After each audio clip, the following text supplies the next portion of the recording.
ठीक, मैं शिवा एक बार फिर से आपके सामने एक नया टॉपिक लेकर आ गया हूँ। तो चलिए बिना देर करे शुरू करते हैं आज का नया टॉपिक। आज का टॉपिक जैसे आपको सामने दिख रहा है इलेक्ट्रिक फील्ड। इलेक्ट्रिक फील्ड का मतलब वैद्युत क्षेत्र। तो सभी लोग आ जाइए फटाफट, पढ़ने के लिए हो जाइए तैयार। हम शुरू कर रहे हैं वैद्युत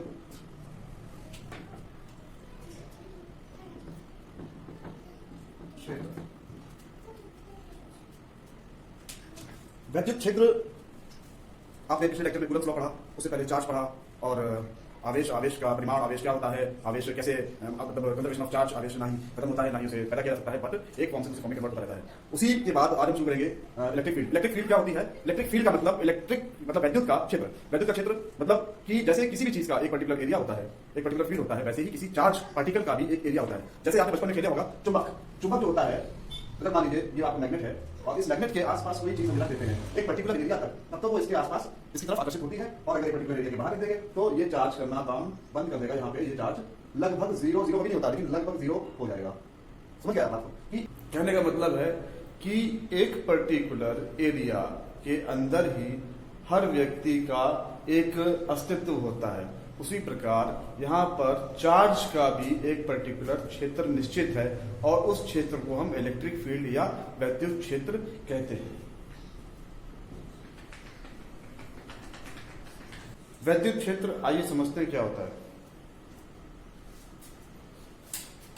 जैसे हमें पता था कि चार्ज हमारा दो प्रकार का होता है, एक पॉजिटिव और एक नेगेटिव। तो जो पॉजिटिव चार्ज है उसकी प्रकृति क्या होती है और नेगेटिव चार्ज की प्रकृति क्या होती है। पॉजिटिव चार्ज जो है वो बाहर की तरफ फोर्स लगाता है, मतलब जो उसका फोर्स का डायरेक्शन होता है वो आउटवर्ड्स होता है। वहीं जब हम नेगेटिव चार्ज की बात करेंगे तो नेगेटिव चार्ज जो है वो फोर्स इनवर्ड्स लगाता है या अपनी तरफ लगाता है। अब आप समझ लीजिए यहां पर कि नेगेटिव चार्ज आकर्षित करता है और पॉजिटिव चार्ज हमेशा प्रतिकर्षित करता है, बाहर की ओर धकेलता है, आपको बाहर भेजता है। इसको टेस्ट कैसे करेंगे? हर चीज को टेस्ट करना जरूरी होता है, उसी तरह हम इसको भी टेस्ट करेंगे। कैसे टेस्ट करेंगे? फॉर एग्जाम्पल जैसे आप जानते थे, आपको चुंबक, आपने सबने चुंबक देखा होगा। तो मैग्नेट जब आप एक मैग्नेट लेते हैं तो अगर कोई चीज हैवी है, फॉर एग्जाम्पल आपका मैग्नेट 50 ग्राम्स का है और कोई चीज 2 kg की या 5 kg की है, मतलब इसका वेट कम है, इसका वेट ज्यादा है, किसी बॉडी का वेट ज्यादा है, तो ये मान लीजिए 5 kg की है, ये 500 ग्राम्स का है, तो ये मैग्नेट इस बॉडी की तरफ जाएगा, ना कि ये बॉडी इस तरफ जाएगी। बात को समझिएगा क्या कहने जा रहा हूं। और अगर यहीं पर इसका वेट जो है हम 50 ग्राम कर दें तो ये बॉडी हमेशा मैग्नेट की तरफ आएगी। तो हमें मैग्नेट की प्रॉपर्टीज पता करनी है, ना कि बॉडी की प्रॉपर्टीज पता करनी है। इसी तरीके से हमें चार्ज की प्रॉपर्टीज पता करनी है, ना कि किसी दूसरी एलिमेंट की प्रॉपर्टी पता करनी है। तो हम जब भी चार्ज लेते हैं तो बहुत ही स्मॉल, मतलब एकदम नेग्लिजिबल कहते हैं उसको कि Q टेंड्स टू 0, इतना नेग्लिजिबल, उसके ऊपर कोई चार्ज नहीं होता, एकदम नेग्लिजिबल चार्ज लेके चलते हैं ताकि हमको वास्तविकता पता चल सके कि हमारा जो वैद्युत क्षेत्र है, जो फील्ड है, उसकी इंटेंसिटी क्या है, उसकी तीव्रता क्या है और उसका क्षेत्र कितना प्रभावशाली है या उसमें कितना फोर्स लग रहा है। देखिएगा यहां पर एक हम हमेशा ये जान के चलिए, ये इलेक्ट्रोस्टैटिक्स है। इलेक्ट्रोस्टैटिक्स में हम हमेशा पॉइंट चार्ज की बात करते हैं। पॉइंट चार्ज हमने लिया Q। अब Q पॉइंट चार्ज लिया है, अब हम क्या करेंगे, इसके साथ हमने एक चार्ज लिया Q0। ये चार्ज टेस्ट चार्ज कहलाएगा। क्या कहलाएगा? Test charge. टेस्ट चार्ज ऐसे कहलाएगा क्योंकि हम इस Q0 के जरिए इस Q की इंटेंसिटी का पता लगाएंगे कि ये Q की इंटेंसिटी कितनी है, इसकी तीव्रता कितनी है। सपोज दैट इन दोनों के बीच की दूरी d या r कर देते हैं, सॉरी r कर देते हैं। Q और Q0 के बीच की दूरी R कर देते हैं। तो अब आप समझिए, मैंने बोला आपसे कि आप पहले इससे पहले वाला लेक्चर जो हमारा कूलम्स लॉ पे था वो देखिएगा। तो उसमें क्या था कि दो चार्जेस के बीच में जो फोर्स लग रहा था वो फोर्स हमने कैसे निकाला था? वो फोर्स निकाला था K Q1 Q2 upon R square. Similarly यहां पर जो लगेगा वो K Q Q0 upon R square.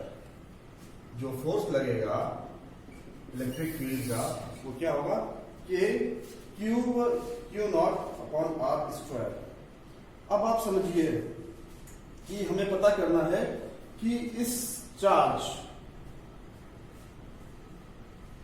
के ऊपर इस चार्ज का फोर्स कितना है, ये कितनी तेजी से Q0 को रिपेल कर रहा है, धक्का दे रहा है, कितना फोर्स लगा रहा है। तो उसके लिए हम क्या करेंगे, हमें हमेशा पता था कि जो भी हमें मतलब ये चार्ज पता करना है, इंटेंसिटी पता करनी है इलेक्ट्रिक फील्ड की। यहाँ पे इलेक्ट्रिक फील्ड की इंटेंसिटी जो होगी वो क्या होगी? फोर्स ऑन टेस्ट चार्ज, मतलब जितना फोर्स इस टेस्ट चार्ज पे लग रहा है। तो force on test charge upon magnitude या परिमाण, मैग्नीट्यूड ऑफ टेस्ट चार्ज, मतलब जो भी इसका परिमाण होगा वो, जो भी इसका चार्ज होगा वो। कहने का मकसद ये है E equals to F upon Q0। Okay, अब यहां पे हमने देखा था कि कूलम्स लॉ से कि किसी भी चार्ज पे, कोई दो चार्जों पे जो आपस में R की दूरी पर स्थित है, तो उनके बीच में जो फोर्स लगता है उसको हम लिखते हैं Q0 upon R square. Similarly यहां देखिएगा, यहां पे हम रखते हैं E equals to K Q0 upon R square whole upon Q0। आई बात समझ में? यहां पर हमने F की जगह E की वैल्यू पुटअप कर दी, ठीक है। तो यहां पे क्या निकल के आई हमारी इलेक्ट्रिक फील्ड? इलेक्ट्रिक फील्ड निकल के आई K Q upon R square. देखिए क्या होता है कि कई जगह यहां पर लिखा होता है कि इलेक्ट्रिक फील्ड ये R डिस्टेंस में निकल के, कई जगह यहां पे लिखा होता है कि E limit Q0 tends to 0। कहने का मकसद ये है कि ये टेस्ट चार्ज जो है ये इतना छोटा होता है, इतना लाइट होता है कि इसका खुद का कोई चार्ज नहीं होता, और दूसरी चीज ना ही ये इसका खुद का कोई मैग्नीट्यूड होता है। ये केवल एक टेस्ट के लिए हम यूज करते हैं, वेरी स्मॉल चार्ज। तो अब आप समझ लीजिए, यहाँ पे समझ ही गए होंगे कि हमारी जो है इलेक्ट्रिक फील्ड आएगी वो क्या आएगी? ये R equals to K Q upon R square और Q टेंड्स टू 0। ये समझिएगा कि ये तब है जब यहां पे ये पॉजिटिव चार्ज है, जब यहां पे ये हमारा चार्ज पॉजिटिव है। अच्छा, अब दूसरी बात ये बताइएगा कि इस इलेक्ट्रिक फील्ड जो हमने निकाली है, इलेक्ट्रिक फील्ड को E वेक्टर से, अब आप इतना सीख लीजिए, इलेक्ट्रिक फील्ड को E वेक्टर से डिफाइन करते हैं। तो इलेक्ट्रिक फील्ड जो हमारी आ रही है, इसका जो डायरेक्शन है वो डायरेक्शन किस तरफ होगा? तो सिंपल सी बात है, जिस डायरेक्शन में फोर्स लग रहा है उसी डायरेक्शन में इलेक्ट्रिक फील्ड का भी डायरेक्शन होना चाहिए। तो वही होता है कि जिस डायरेक्शन में फोर्स लग रहा है वही हमारा इलेक्ट्रिक फील्ड का डायरेक्शन होता है। तो direction of electric field is same as the direction of force. Okay, तो अब आपको पता चल गया होगा कि ये इलेक्ट्रिक फील्ड कैसे निकाली जाएगी।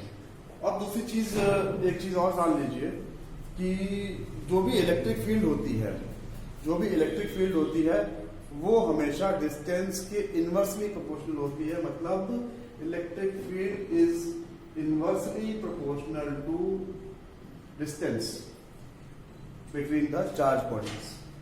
तो जितनी डिस्टेंस ज्यादा होगी इलेक्ट्रिक फील्ड की इंटेंसिटी उतनी कम होगी। सिंपल सी बात है, जितनी डिस्टेंस कम होगी इंटेंसिटी इलेक्ट्रिक फील्ड की उतनी ही ज्यादा होगी। बट लेकिन जब हम ये कहें कि हमारा टेस्ट चार्ज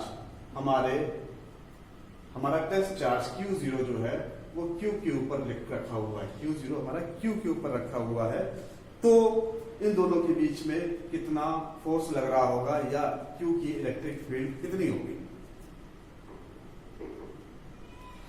अब आप समझ लीजिए कि यहां तक तो इलेक्ट्रिक फील्ड बढ़ती चली जाएगी। अगर Q0 यहाँ पे थोड़ा कम है, यहां पर आएगा तो ज्यादा हो जाएगी, यहाँ पे आएगा और ज्यादा हो जाएगी, यहाँ पे आ जाएगा और ज्यादा होगी, यहाँ पे आ जाएगा और ज्यादा होगी। लेकिन जब इसके ऊपर आ जाएगा तो यहां पर कोई इलेक्ट्रिक फील्ड नहीं होगी, यहां पर कोई इलेक्ट्रिक फील्ड नहीं होगी। फॉर एग्जाम्पल जब आप मैग्नेट लेते हैं, मैग्नेट को आपने लोहे के टुकड़े के पास रखा, लोहा उसके मैग्नेट से अट्रैक्ट होने लगा, आपको लग रहा है कि दोनों के बीच में फोर्स लग रहा है, मतलब मैग्नेटिक फील्ड मैग्नेट की काम कर रही है, फोर्स लग रहा है। लेकिन जैसे ही लोहा चुंबक के ऊपर चिपक जाता है उसके बाद क्या कोई फोर्स आपको महसूस होता है? नहीं। क्यों? क्योंकि अब उसका काम खत्म हो गया, उसे जो करना था मैग्नेट को उसने कर दिया। सिमिलरली यहां पर यह है कि इलेक्ट्रिक फील्ड मतलब इस पॉइंट चार्ज के ऊपर अगर टेस्ट चार्ज रखा जाएगा तो फिर वहां पर कोई भी इलेक्ट्रिक फील्ड अप्लाइड नहीं होगी। दूसरी चीज ये मैंने बताया कि जैसे अब अगर ये distance inversely proportional electric field के है, तो अगर ये डिस्टेंस डबल कर दी जाए, मतलब R2R कर दिया जाए, तो इलेक्ट्रिक फील्ड हाफ हो जाएगी।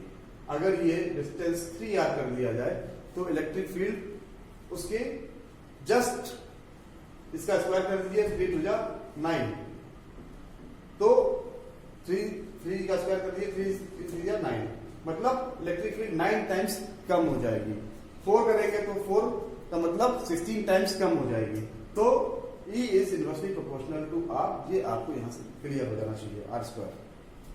ठीक है, अब हम इसका ग्राफ बताएंगे कि ग्राफ इसका कैसे बनेगा।